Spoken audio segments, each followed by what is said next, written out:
and we're right here at Web3Bridge. This is week 2, and it's been a fantastic week so far. We're meant to give you a lowdown of all the things we've learnt so far this week. We covered what the blockchain is, what everything that's surrounding the logic and the operations of the blockchain. We talked about EVM, Ethereum most in particular, EVMs, what the EVM is about, how it works, Ethereum clients, cryptographic hashing, very interesting topic. We also went through transactions, the parameters of the transactions, what types of transactions we have. We also went through we talked about wallet creation, accounts, 2 types of accounts we have, and a lot more. But I'm more of a practical person, and I prefer to show you what I've learned than to just talk and talk and talk. So today we'll be talking about the anatomy of Etherscan. The anatomy of Etherscan, part 1. So let's jump right into the screen. So what you can see here is Etherscan. It's kind of like an Ethereum blockchain explorer. It has different sections.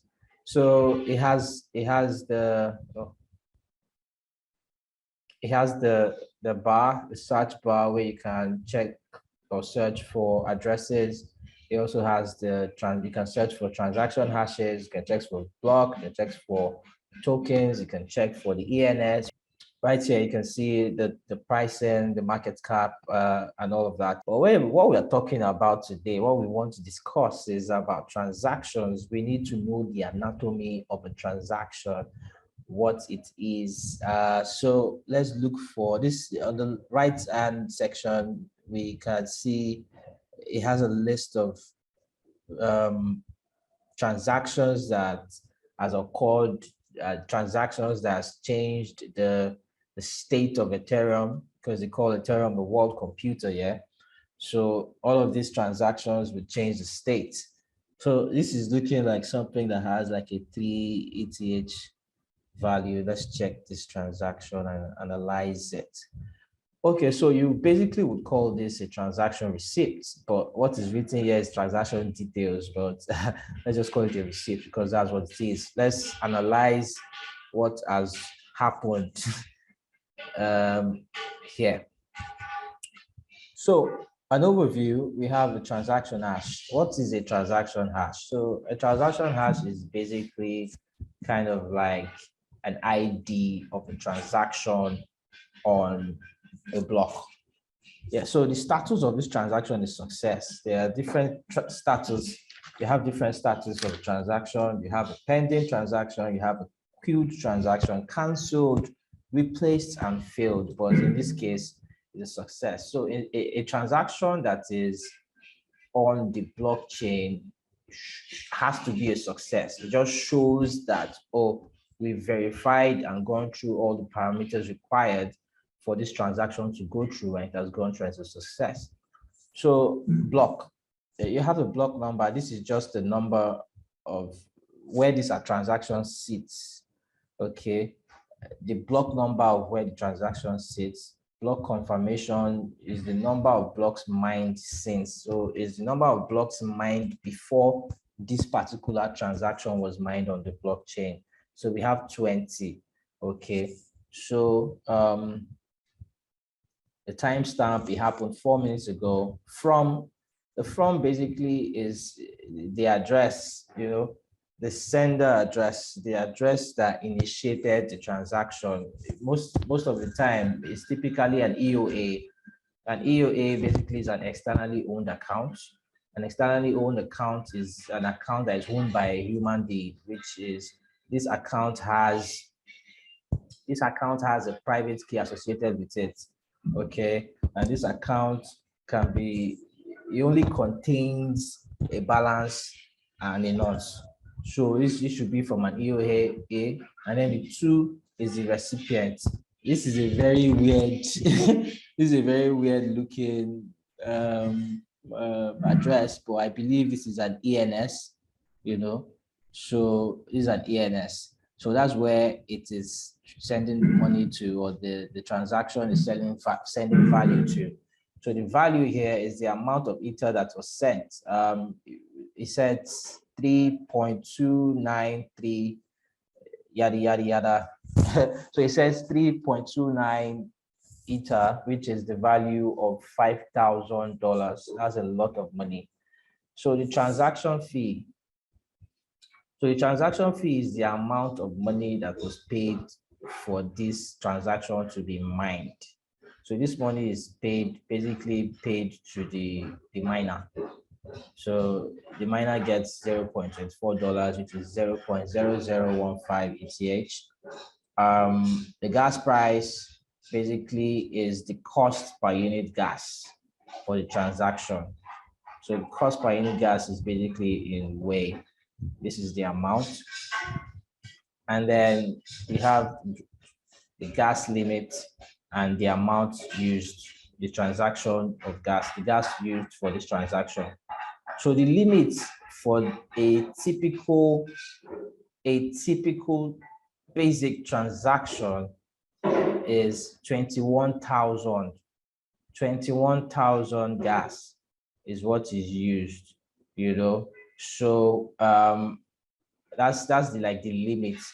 So this transaction used 23% of that, and we get 90,000 gas. That was what was used for this transaction.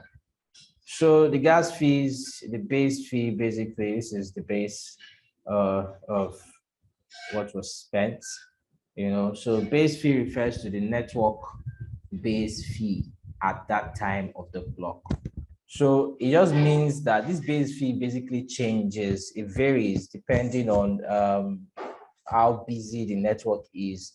So at that time of the block, the base fee, which is the gas fee, was 7.137 Ether. So there's a lot more to talk about here.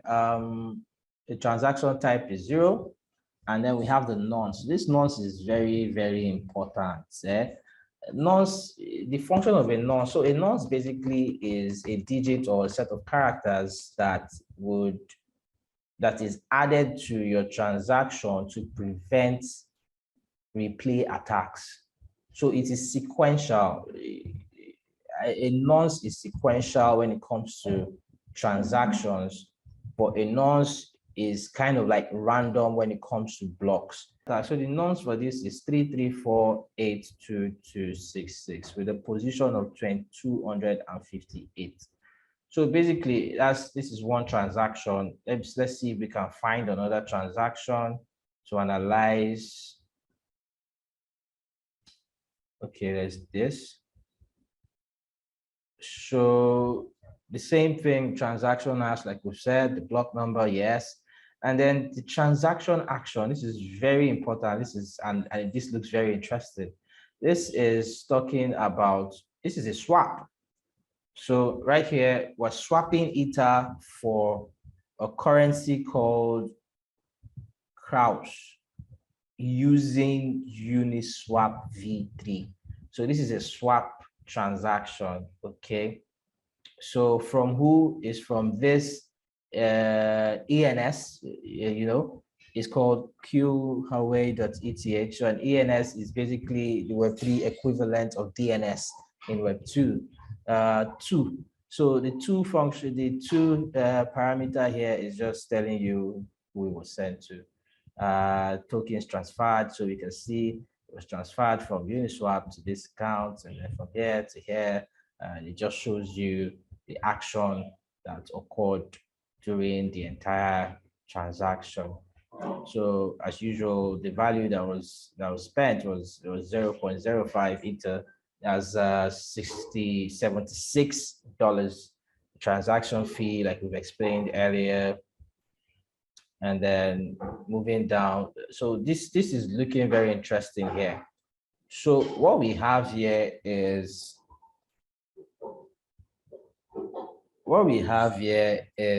the base. Like I said, the base fee is kind of like the amount per unit gas for this transaction at this point in time. This is the maximum basically.